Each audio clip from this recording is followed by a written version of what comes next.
Senhoras e senhores, sejam muito bem-vindos de volta a mais um plantão informativo aqui do nosso canal. Como sempre, é um prazer imenso ter a companhia de cada um de vocês que estão sempre passando por aqui nos prestigiando. E vejam bem, pessoal, final de semana chegando e as notícias estão bombando nas redes sociais. As notícias estão sendo bombardeadas nas principais mídias, na internet. Notícias que estão viralizando, notícias que estão bombando aí nas redes sociais. É claro que eu estaria trazendo de forma atualizada para todos vocês. Olhem só, pessoal, a gravidade da situação. Flávio Dino como ministro do STF e o ex-ministro Lewandowski como novo ministro da Justiça desse governo Lula. Gente, a situação, ela é muito mais grave do que nós imaginávamos, tá? Quem vai trazer essa notícia, tá? É a Cristina Grêmio, uma das melhores jornalistas do nosso país. Ela vai trazer essa informação divulgada aqui de última hora. Eu já vou estar atualizando todos vocês. E logo em seguida, tá? A revista Oeste, jornalista da revista Oeste, trouxe aqui uma notícia muito importante sobre afastamento do Alexandre de Moraes, no caso, né, do julgamento dos réus do 8 de janeiro. Notícia urgentíssima, divulgada aqui há poucos instantes, que eu também vou estar atualizando todos vocês. Gente, vídeo impecável, com novas informações, algumas divulgadas aqui há pouquíssimos instantes. Então, prestem muita atenção. Se você é de direita, é um patriota, você tem que ter acesso a essas duas informações urgentíssimas. Eu já vou estar trazendo agora, a partir de agora, para todos. Sei que vocês não têm tempo a perder, então vamos começar direto aqui com as notícias. Não esqueça de se inscrever no canal, ativar o sininho das notificações e compartilhar o vídeo o máximo possível que vocês puderem. Primeira matéria na tela aqui para vocês é esta informação dessa questão do Flávio Dino, né, no STF, e o ex-ministro. Essa dobradinha que o Lula fez aí com o Flávio Dino e o Lewandowski, tipo assim, tirando um ex-ministro, colocando um ministro novo, tirando o ex-ministro, colocando como ministro da Justiça, e o ministro da Justiça como ministro do STF. Essa dobradinha, gente, vocês não têm noção. A situação é muito mais grave do que a gente imaginava. Assista aqui esse vídeo da jornalista Cristina Grêmio e logo em seguida eu vou trazer aqui essa informação, né, do afastamento do Alexandre de Moraes, do caso, né, dos réus ali do 8 de janeiro. Notícia importante aqui para todos vocês, vamos ver. Eu queria entrar no tema que foi o que dominou o noticiário nessa quinta-feira, a nomeação ou a escolha de Lewandowski para o cargo de ministro da Justiça no lugar de Flávio Dino, que sai para o STF. Primeiro pelo inusitado da coisa, né? Sai um ministro do STF, se aposenta, aí entra o ministro da Justiça no lugar dele, e para o Ministério da Justiça vem um ex-ministro do STF. É uma dança de cadeiras ali. Eu usei a palavra ao longo dos vários jornais em que eu participei na quinta-feira, a palavra promiscuidade, que eu acho que é a que mais cabe aqui. Há, no momento, uma promiscuidade entre o executivo e o judiciário, algo nada saudável numa república e numa democracia. Eles dizem que defendem tanto, né, os princípios republicanos, a democracia, mas não é o que os atos, o que as ações deles demonstram. Mas eu queria lembrar especificamente de 2 episódios envolvendo Lewandowski que eu acho que são emblemáticos para a gente avaliar como pode vir a ser o Ministério da Justiça e Segurança Pública nas mãos de Lewandowski. Primeiro, foi aquele episódio, 5 anos atrás, em que o ministro, viajando num avião de carreira, eles ainda viajavam, né, em avião de carreira 5 anos atrás, confrontado por um outro passageiro, um advogado que estava sentado numa poltrona próxima, e o advogado, gravando o que está dizendo, diz: ministro, o STF é uma vergonha. E Lewandowski, na hora, já ameaça o passageiro, o colega de voo, dizendo: o senhor quer ser preso? E o advogado, acho que estava tão certo de que ele tinha liberdade de expressão e de que a liberdade de expressão, a Constituição valiam no país, naquele momento, dezembro de 2018, foi isso? Que ele diz: chama a Polícia Federal, então. E Lewandowski chama a Polícia Federal. Quando o avião pousa em Brasília, esse voo estava saindo de Congonhas, em São Paulo, para Brasília. Quando o avião pousa em Brasília, o advogado é preso, levado, detido, enfim, mas é levado para a Superintendência da Polícia Federal e passa o dia prestando depoimento. Do que eu consegui apurar, esse advogado precisou sair do país, não sei se já voltou, tamanha a perseguição que sofreu depois desse episódio. Mas vamos lá, eu estava resgatando reportagem aqui da época e peguei a mais confiável, na minha opinião, Gazeta do Povo. Lewandowski testa limites do abuso de autoridade em episódio do avião. E sabe o que aconteceu por causa desse episódio, gente, que eu não lembrava? O Modesto Carvalhosa, que é um dos maiores juristas do país, entrou com um pedido de impeachment de Lewandowski por abuso de autoridade. Isso deu uma reviravolta, uma certa... como é que eu vou dizer, uma certa movimentação mesmo no meio jurídico, porque muitas associações de juízes pelo corporativismo saíram em defesa de Lewandowski. E Lewandowski alegava que ele é aberto a críticas, claro, mas que a instituição estava sendo atacada e assim o Estado democrático de direito era atacado. Por que eu trouxe esse episódio?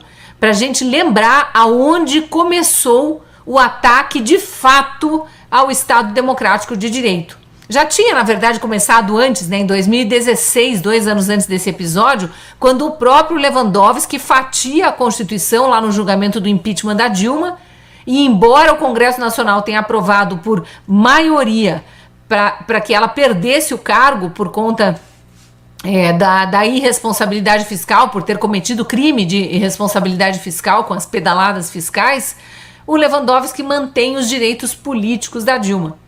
Então lá já foi uma semente, digamos assim, dos ataques que passaram a ser cada vez mais frequentes ao Estado democrático de direito e, portanto, ataques à democracia, atos antidemocráticos. Aí em 2018 teve esse episódio aqui, em que Lewandowski, não aguentando ouvir de um cidadão o que a nação brasileira inteira gostaria de dizer naquele momento e continua querendo dizer que o STF é uma vergonha, porque é mesmo, ele pega e joga essa bravata aí do ataque ao Estado democrático de direito. Outro episódio que eu queria lembrar, Bolsonaro, já eleito, convida Sérgio Moro para ser ministro da Justiça. E Moro se aposenta da magistratura, ele era juiz, já fazia mais de 20 anos, se aposenta da magistratura, aceita o convite e assume esse mesmo ministério que o Lewandowski vai assumir agora, Ministério da Justiça e Segurança Pública. Teve uma gritaria, mas uma gritaria dessa extrema esquerda, da imprensa militante, que já militava, contra Bolsonaro, já estava indo na onda do Lula de novo, embora na época o Lula ainda estivesse na cadeia. Teve uma gritaria porque onde já se viu um juiz largar sua carreira para ser político? E aí, em função desse episódio, mais para frente, quando o STF estava desmontando a Lava Jato, o que aconteceu com o Sérgio Moro? Foi julgado como se ele tivesse sido parcial nos julgamentos lá de anos anteriores da Lava Jato, quando ele nem sequer pensava que um dia seria convidado para ser ministro da Justiça de um candidato que na época nem candidato era deputado federal, o Bolsonaro. Então veja só, naquela época teve essa gritaria, quase um terremoto no Brasil, porque onde já se viu um juiz que tinha julgado todos aqueles processos políticos da Lava Jato, ou processos envolvendo políticos da Lava Jato, estivesse assumindo um cargo na política. E o Lewandowski, hein? O Lewandowski julgou vários pedidos da defesa de Lula, na época Cristiano Zanin, quando o Cristiano Zanin era só advogado, não era o amigo que virou ministro do STF. Lewandowski julgou o Lula e agora vai aceitar ser ministro do Lula. É isso mesmo? E a esquerda quietinha, ou quem ousa falar dizendo que os bolsonaristas estão embolando a discussão. Bom, para não ficar entre torcidas organizadas aí, eu queria trazer as informações que foram passadas na sua conta no Twitter pelo Deltan Dallagnol. Vamos lembrar, o Deltan Dallagnol, ele era o procurador da República que comandava a força-tarefa da Lava Jato. Então ele conhece a fundo todos os detalhes da Lava Jato. Olha o que ele fala. Além da passada de pano, o comentário... ele está criticando um jornalista da rede Globo News que fez um comentário maldoso bem sobre essa questão que eu levantei aqui. Mas o Dallagnol falou o seguinte: além da passada de pano, o comentário do jornalista tem erros factuais básicos que desmentem o que ele tenta provar. Vamos lá. A thread é bem longa, eu vou ler só o comecinho e depois eu recomendo para nossa audiência, mas recomendo muito que procurem a conta do Deltan Dallagnol lá no Twitter, atual Rede X, e leiam por inteiro, porque é um tratado de verdade, desmascarando a mentira que jornalistas e extremistas de esquerda estão espalhando agora nas redes sociais. O Deltan fala o seguinte: o Moro era um juiz concursado, com 22 anos de magistratura, sem qualquer relação com política, pessoal ou profissional com Bolsonaro. Lembra o que é juiz concursado, né? Estudou durante muito tempo, passou num concurso e por isso assumiu a vaga de juiz. É muito diferente de ser um juiz do STF indicado por algum amigo, né, que por acaso virou presidente da República. Ele fala também o seguinte: ao contrário de Moro, Lewandowski foi uma indicação política direta de Lula ao STF em 2006, justamente em razão das boas relações pessoais entre eles. Isso depõe contra Lewandowski e a favor de Moro, ao contrário do que quer dar a entender o jornalista. A primeira condenação de Lula foi confirmada pelo TRF4, que é a segunda instância, né? Que aumentou a pena, e também depois pelo STJ, terceira instância. Juridicamente, depois que o caso sobe para a segunda instância, o juízo da condenação passa a ser o TRF4 e o caso sai da alçada de Moro. Lula só foi preso porque a maioria do STF, que o jornalista convenientemente omite de sua análise, negou um habeas corpus preventivo solicitado pela defesa de Lula. Posteriormente, o TRF4 deu ordem de prisão, que foi encaminhada a Moro apenas para a execução. Isso aqui é um linguajar um pouquinho jurídico, mas ele está dizendo o seguinte: lá na primeira condenação de Lula, aquela do Tripex do Guarujá, Moro era o juiz da causa. Na época não achavam, né, que o CEP aqui de Curitiba estava errado e que esse processo deveria ter sido desde o início lá em Brasília. Moro era o juiz da causa, ouve todas as testemunhas, analisa as provas levantadas pelo Ministério Público Federal e pela Polícia Federal, vê que aquilo é tudo muito consistente, né, que há crimes que foram cometidos ali, no caso era corrupção ativa e lavagem de dinheiro, né, quando ele aceita da OAS um apartamento ou reformas de um apartamento de presente, sabe-se lá por quê, a gente sabe por quê, né, pelas obras que ele como presidente deu de mão beijada para a OAS fazer. E aí o que acontece? O Zanin, que era o advogado do Lula, recorre da sentença e essa análise do recurso vai para a segunda instância, que é lá em Porto Alegre, o TRF4.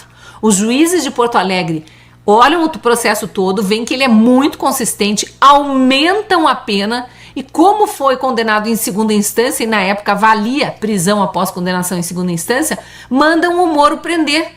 Mandam o Moro prender o Lula. E o Lula só é preso porque a defesa dele, o Zanin, tinha tentado conseguir um habeas corpus preventivo para ele não poder ser preso, mas o STF negou, ele não tinha esse habeas corpus preventivo. Então o Deltan vai trazendo todos esses detalhes para tapar, dar um tapa com luva de pelica e tapar todas essas mentiras que estão sendo ditas aí pela mídia militante e pela esquerda conivente com Lula. Então eu recomendo demais essa thread do Deltan, não vou ler inteira aqui porque o comentário já está longo, mas é muito enriquecedor você ler a verdade e se abastecer de argumentação para poder, em qualquer momento em que ouça mais essa narrativa falaciosa da esquerda para defender quem é indefensável, para que você tenha argumentos para rebater. Vitória, volta. Gente, aqui é muito interessante, né, como as militantes de esquerda e William Bonner, né, como William Bonner mesmo, você foi inocentado. Lula não foi inocentado coisíssima nenhuma.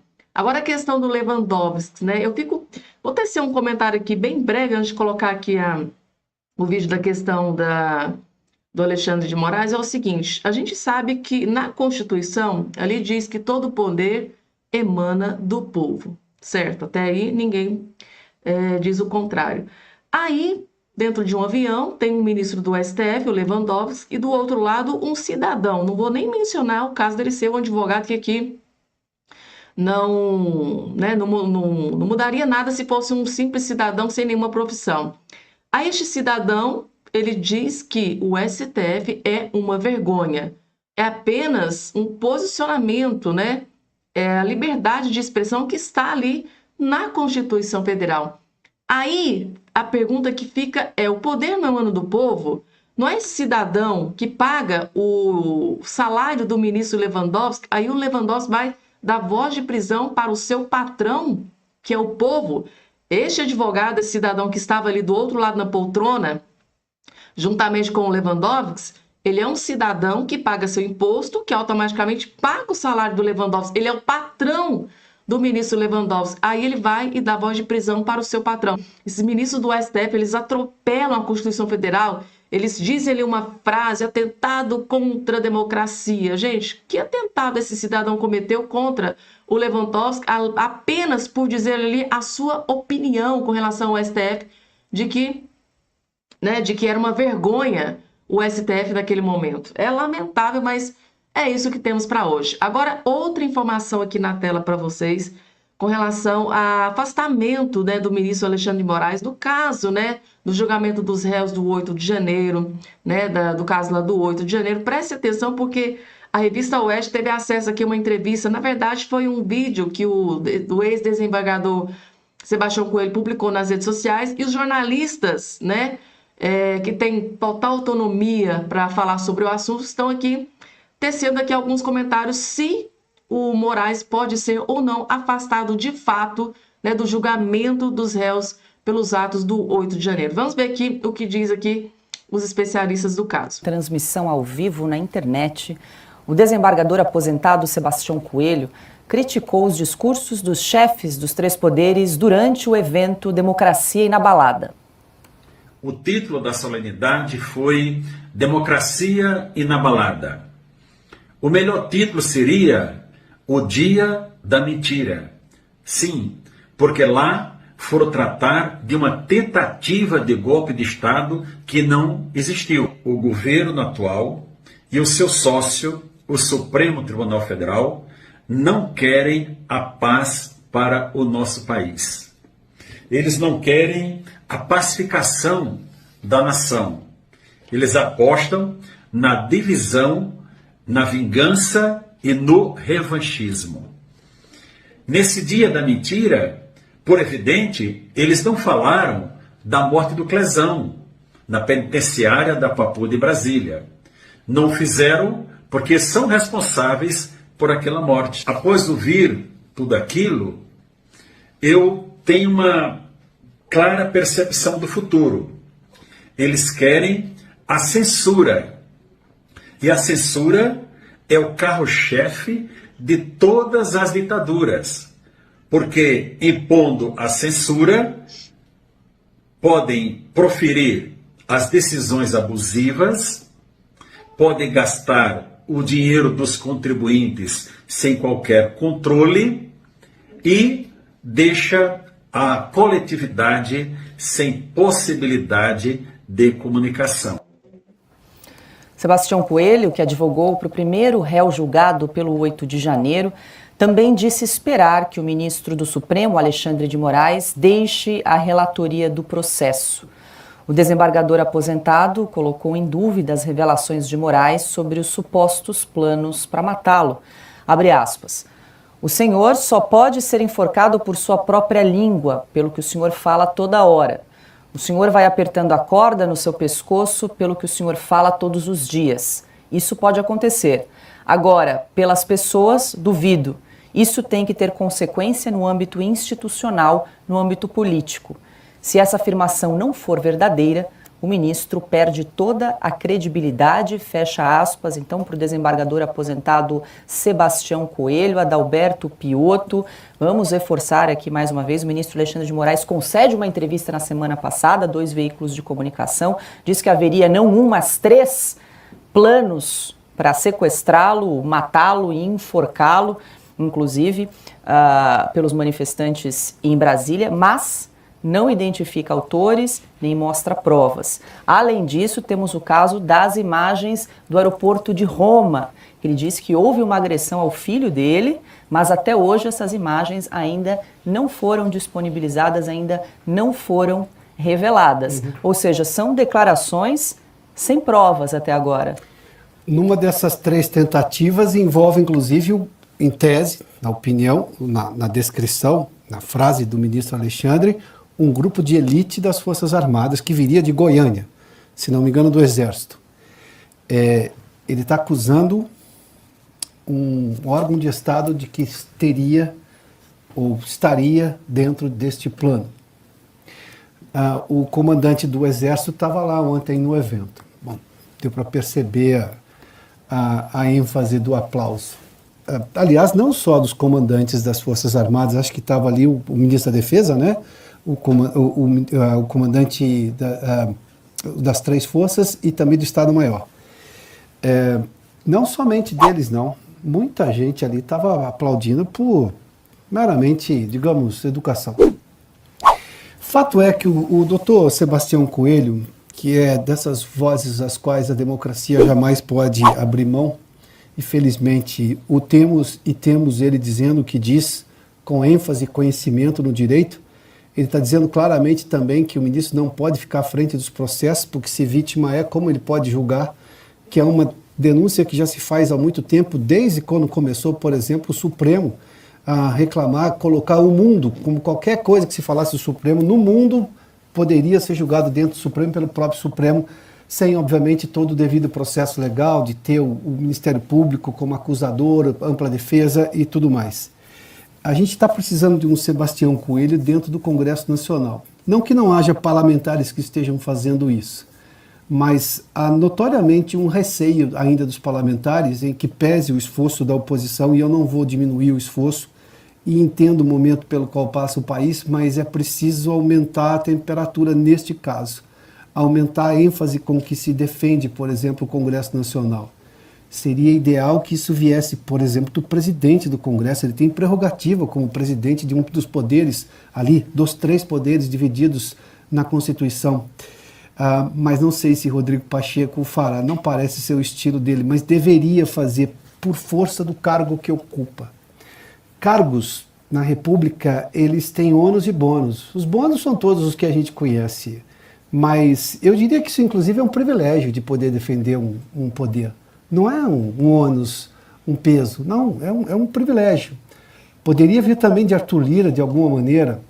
Imagina-se que o Congresso vá dar essa resposta, porque eu vou voltar só a um assunto que escapa um pouquinho, mas que dá a ideia dessa relação. O governo editou uma medida provisória da reoneração para vários setores da economia, depois do Congresso promulgar exatamente a decisão que tomou, derrubando todos os vetos do presidente. É uma afronta ao Congresso Nacional. Caberia Rodrigo Pacheco, sem pensar, porque o Congresso já tinha decidido devolver essa medida provisória. Não fez, diz que vai conversar com todo mundo e talvez lá no começo de fevereiro, quando volta o Congresso a trabalhar, faça alguma coisa nesse sentido. Não tem ambiente para passar dentro do Congresso, mas era preciso dar uma ideia do poder, dar uma ideia do tamanho do poder e da defesa do poder. Se não fez nisso, é quase impossível imaginar que o faça em relação ao Supremo Tribunal Federal, que neste caso tem, digamos, aviltado a Constituição em todos os aspectos. Não é de hoje que se fala isso. A gente viu a OAB, até a OAB omissa durante boa parte do processo começar a ficar incomodada. Imagina só a situação, mas o que o doutor Sebastião Coelho faz, e faz com propriedade, de novo, eu vou insistir, com muita propriedade, ele conhece o direito brasileiro, a gente precisa ter um pouco mais. Não. E aqui, gente, eu não sei se vocês concordam com esse jornalista aqui da revista Oeste, né? Oeste Sem Filtro. A gente precisa muito de um Sebastião Coelho dentro do Congresso Nacional. Eu diria mais precisamente dentro do Senado Federal, né? Que é a casa revisora. Eu gostaria muito que o Sebastião Coelho, né, no próximo pleito eleitoral, se candidatasse a senador da República. Eu tenho certeza absoluta que os patriotas, né, o iriam eleger para senador da República e com certeza seria um belíssimo representante da direita dentro do Congresso Nacional e, na minha opinião, ele seria mais importante ainda dentro do Senado Federal. Se vocês concordam comigo, se o Congresso Nacional Seria muito bom, muito positivo termos um Sebastião Coelho como senador ou como deputado federal, como vocês bem queiram. Isso seria muito bom para a democracia do nosso país, para a gente tentar lutar contra essa esquerda militante que, infelizmente, está aí tomando conta do nosso país aqui nessa gestão fracassada que, infelizmente, está aí. Gente, eu vou ficando por aqui. Até o nosso próximo encontro.